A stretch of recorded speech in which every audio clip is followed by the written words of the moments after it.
O segundo livro de Samuel 11. Davi e Batseba.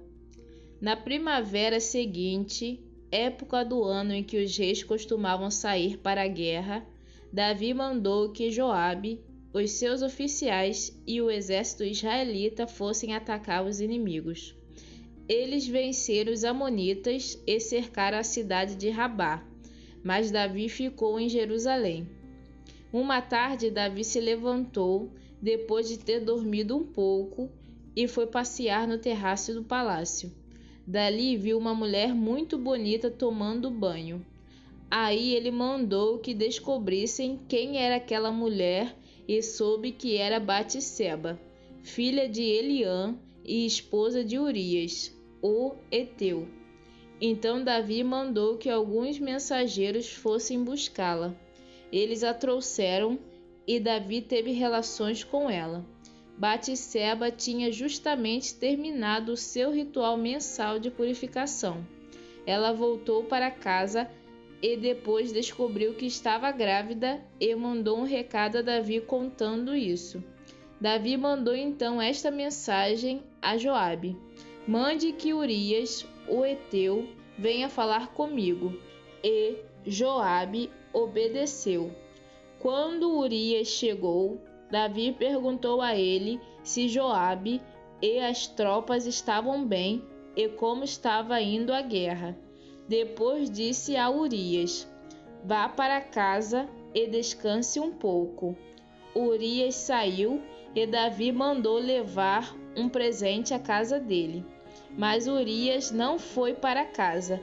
Em vez disso, dormiu no portão do palácio junto com os guardas do rei. Quando Davi soube que Urias não tinha ido para casa, perguntou-lhe: você acaba de voltar depois de ter ficado fora muito tempo.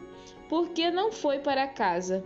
Urias respondeu: os homens de Israel e de Judá estão longe, na frente de batalha, e a arca da aliança está com eles. O meu comandante Joabe e os seus oficiais estão acampados ao ar livre. Como poderia eu ir para casa, comer e beber e dormir com a minha mulher? Juro por tudo que é sagrado que nunca poderia fazer isso. Então Davi disse: fique aqui o resto do dia. Amanhã eu o mandarei de volta. E Urias ficou em Jerusalém naquele dia e no dia seguinte. Davi convidou-o para jantar e fez com que ele ficasse bêbado. Mesmo assim, Urias não foi para casa naquela noite. Em vez disso, dormiu no seu cobertor, no quarto da guarda do palácio. Na manhã seguinte, Davi escreveu uma carta a Joabe e a mandou por Urias. Davi escreveu o seguinte: ponha Urias na linha de frente, onde a luta é mais pesada. Depois se retire e deixe que ele seja morto. Por isso, enquanto estava cercando a cidade, Joabe mandou Urias para um lugar onde sabia que o inimigo estava mais forte. As tropas inimigas saíram da cidade, lutaram contra as forças de Joabe e mataram alguns oficiais de Davi. E Urias também foi morto.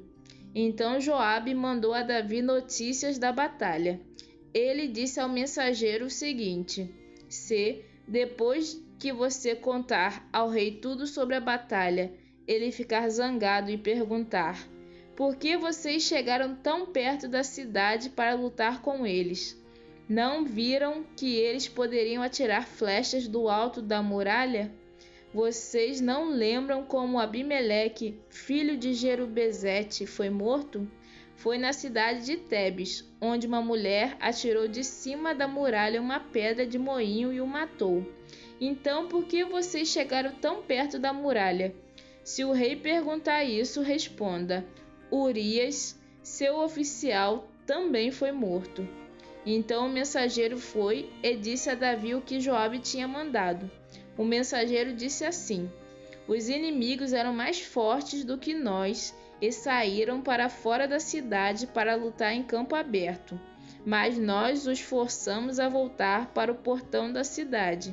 Então eles atiraram flechas do alto da muralha contra nós, e alguns dos seus oficiais foram mortos, e o seu oficial Urias também morreu.